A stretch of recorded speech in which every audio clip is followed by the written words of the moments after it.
negative, unpleasant experiences. Because police work, for the most part, involves dealing with people in trouble, today's police officer is exposed each day to an almost continuous stream of situations which are unpleasant or stressful to varying degrees.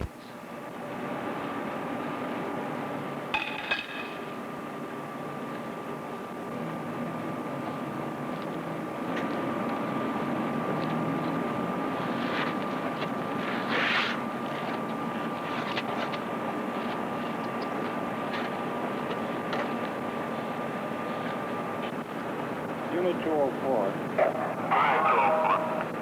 Signal 12, night search out. KS-204, 10 a.m., KRG 736. Day after day, he sees other human beings at their worst.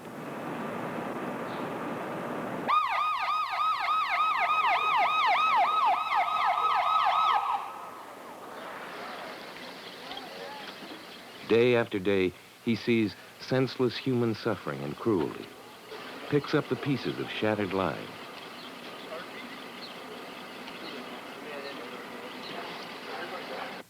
He sees the face of poverty and its effects in a way few other men do.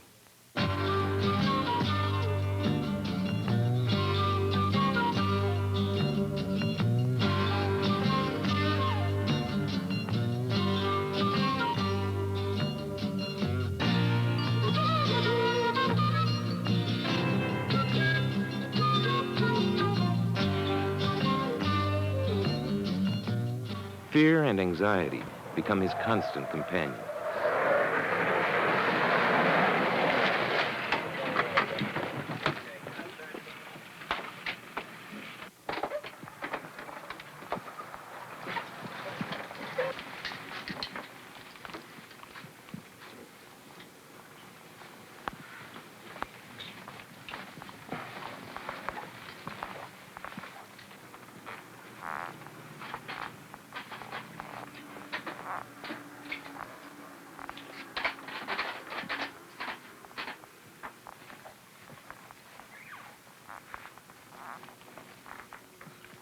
The safe secure.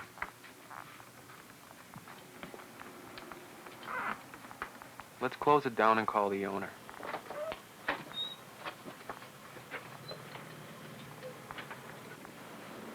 He sees the very laws he is sworn to uphold made a mockery of, tastes the bitter failures of our criminal justice system in a way that few other workers within it do. Have you arrived at your verdict?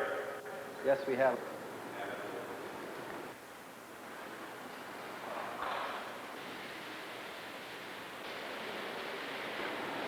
Mr. Foreman, ladies and gentlemen of the jury, you say that Albert Darrow is not guilty of assault on a police officer. I can't. I don't. Such pressures inevitably begin to take their toll. And for every officer, every day, every year, there remains the never-ending stress.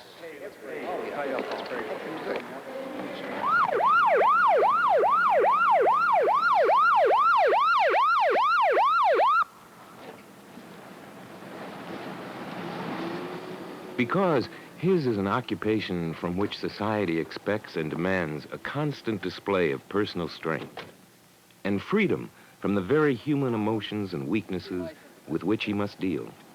There are strong pressures on police officers to inhibit or control any outward expression of the tensions they come to feel. What the hell's the matter with you guys? I come up here, I'm trying to take a vacation, I'm down from New York. Wait a minute, what the hell's wrong?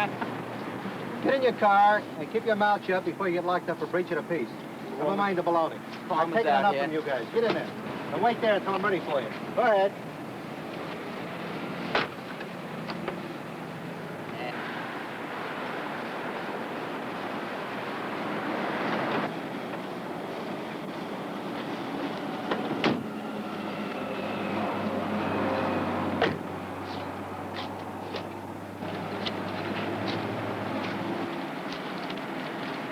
What's this?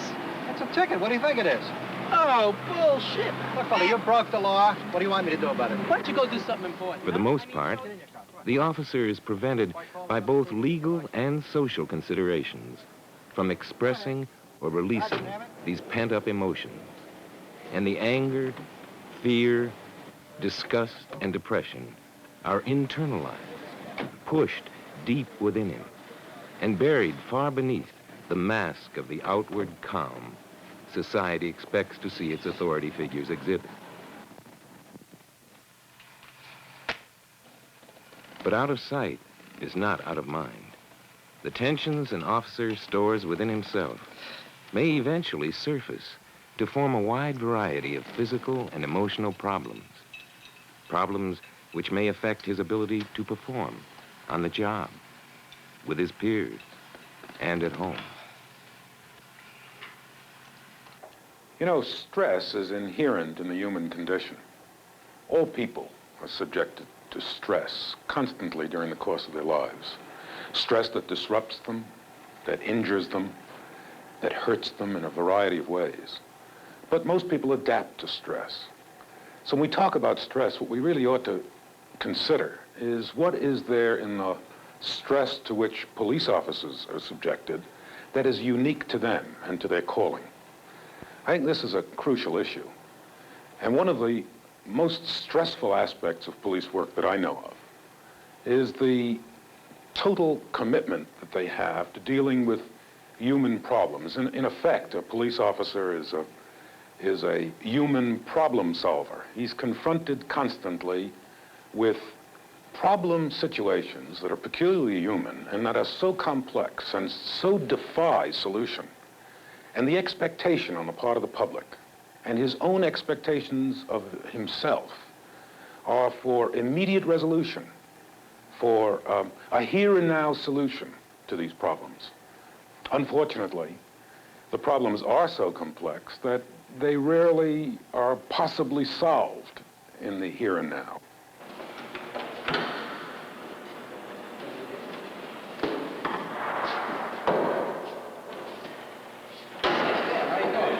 Rough day, huh? So how? Oh, terrible, really. Hey, you want to go have a couple of brews? That sounds good. Go up to Jerry's. Great. Okay. Hey, sure. After last night, this tastes great. I don't know if I can stand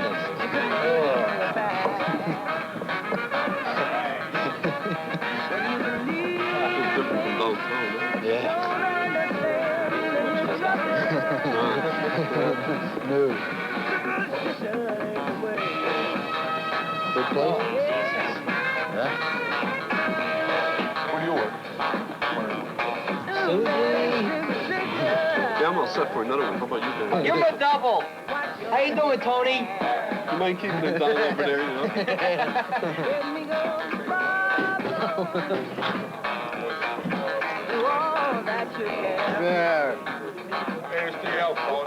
Just a couple belts after shift. Just to unwind. Nothing wrong with that. Except that sometimes it's a lot more than that to an off-duty policeman. At times, alcohol becomes a crutch, something used regularly to control anxiety, to reduce temporarily the tensions and pressures generated by the job.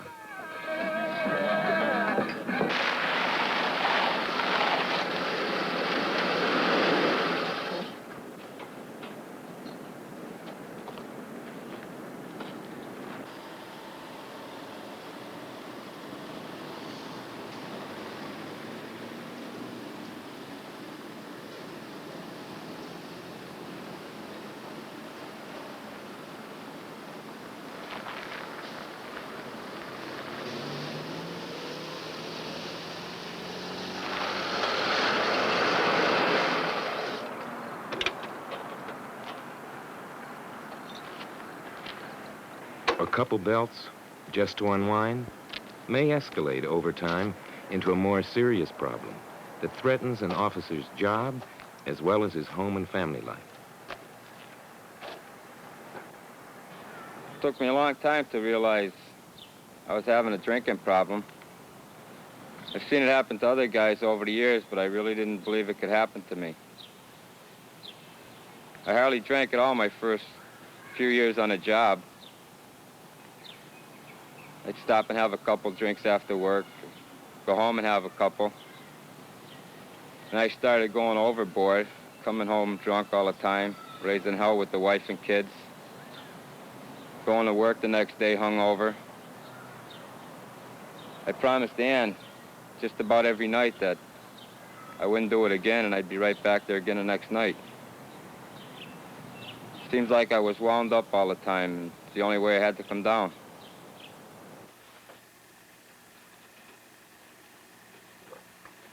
Sure, I drink. Who the hell doesn't? I don't have a problem with it. Doesn't affect my work. Hey, maybe some nights I sit here and get stiff, but I got a right to.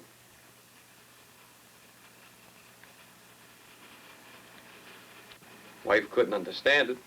Left me last month. Took the kids, but hey, that's her prerogative. I'll make it.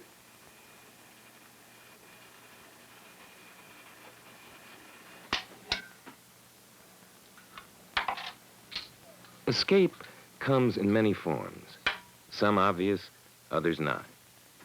Whether it's a pill to help us sleep, the habitual cigarette before retiring, or a cup of coffee during the hectic day, all are drugs, used by each of us to relieve the pressure, take a break from the tension, to forget for just a moment.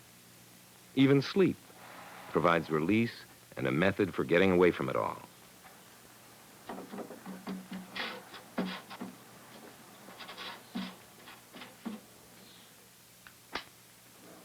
Be on the lookout for Roy Frangimore.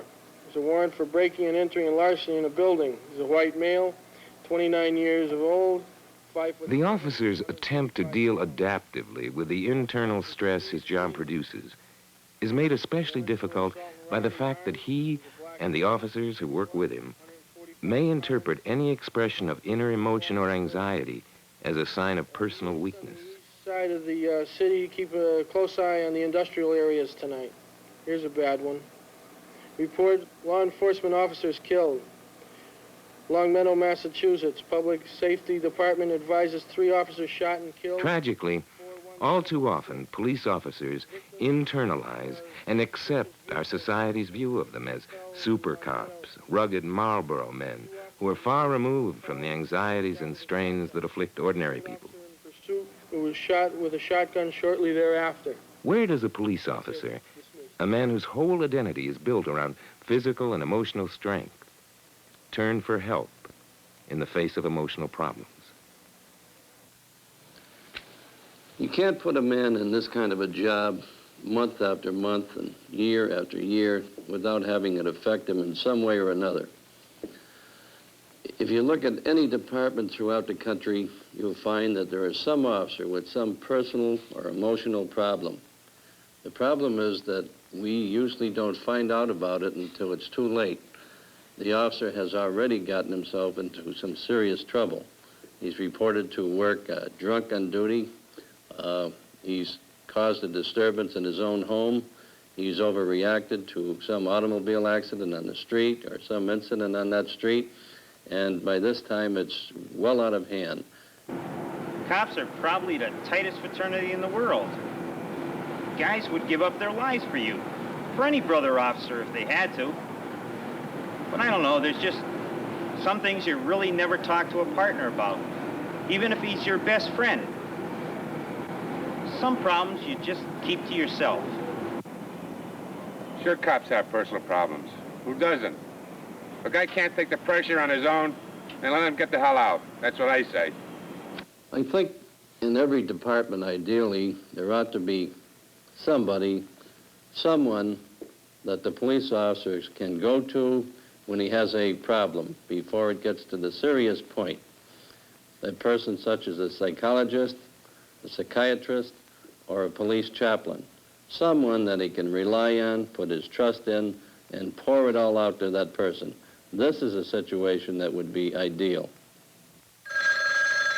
For a small number of officers, the emotional pressures created in large part by their work, coupled with the absence of any effective release for these tensions, may lead to the ultimate act of human desperation, the final desertion of self.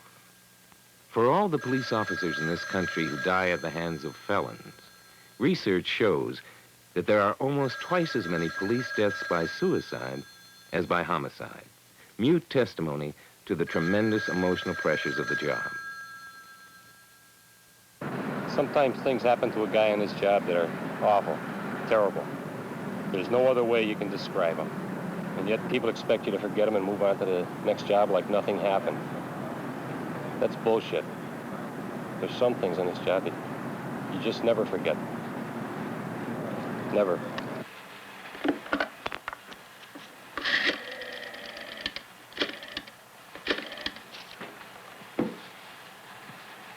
Hello, police.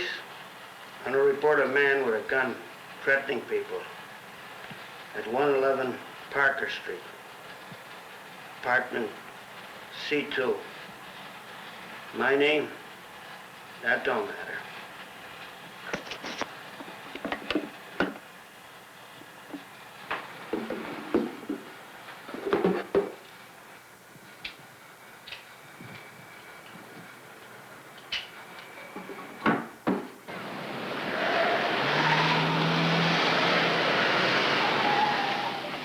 Without warning, any officer may suddenly be forced into a traumatic experience that generates in him strong emotions of guilt, anxiety, and depression.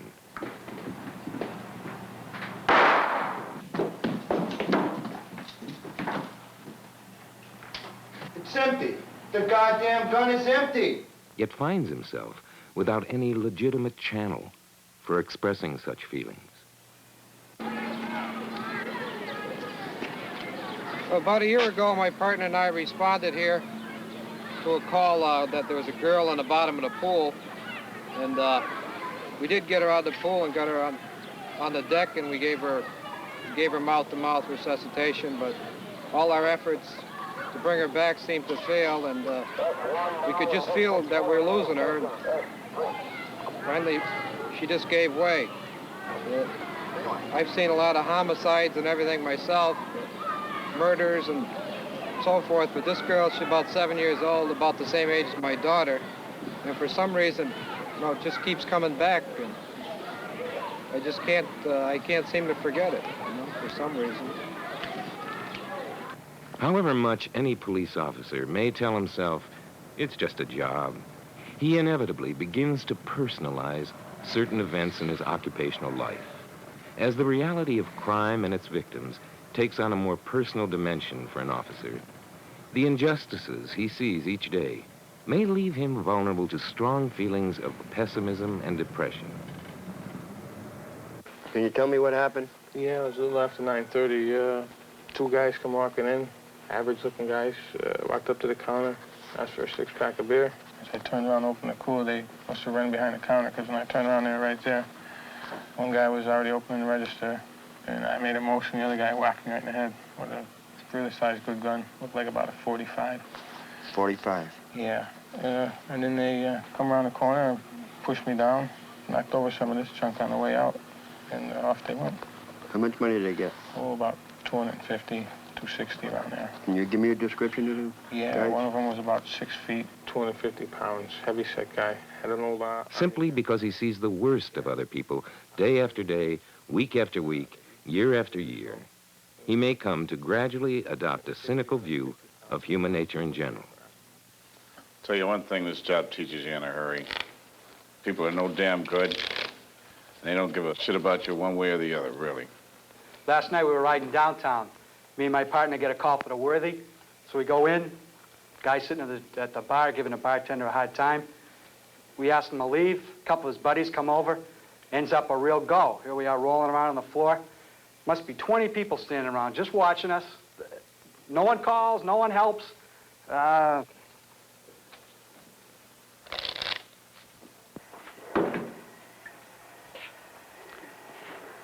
guess I never really understood his job. I thought it was like what you see on television. Then he began to talk to me about it. I listened. I felt a lot better, and he felt better just knowing that I understood his job. I mean, it took me a long time to find someone to talk to about my feelings, about the job, about the problems at home. Nah, it wasn't easy. Have you considered the scenes in this film, let me ask you some questions. Do you find it necessary, and I mean necessary, to have a drink or two before you can feel relaxed after a tour of duty? Do you have anybody that you feel comfortable with enough to be able to talk about what really is troubling you? Do you find that you sometimes have physical symptoms for which the doctor can find no physical cause? And finally, do you sometimes feel so down, so deeply depressed, and frequently so, that you have difficulty controlling thoughts of suicide? If the answers to any of these questions are in the affirmative, I think you ought to consider some of the resources that are available to you in your community, in your department, and within yourself. It might be very helpful.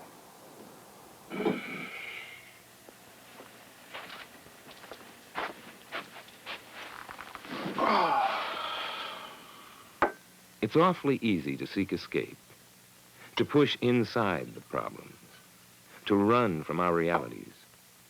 We see the public do it all the time.